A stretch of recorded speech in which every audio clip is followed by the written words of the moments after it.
আপনি চিন্তা করলে অবাক হয়ে যাবেন, আজ থেকে ১৫০০ বছর আগে একজন মানুষ আপনার জন্য রাতের আধারে কেঁদে কেঁদে বালিশ হয়ে যাচ্ছেন। আপনাকে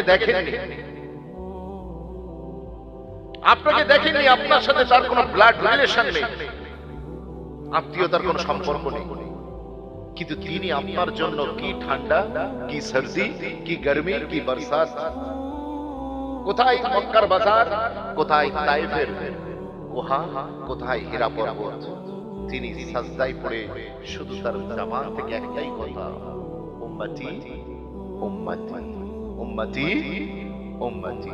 वो शायर नियाज़ी क्या खूब कहा, ये मेरी खुशकिस्मती कि मैं तेरा उम्मती। बोलो ना सुभान अल्लाह। ये मेरी खुशकिस्मती कि मैं तेरा उम्मती। याद उनको न भूलो नियाज़ी कभी, वो कहे उम्मती तू भी कह या नबी। जो बोलो ना सुभान अल्लाह।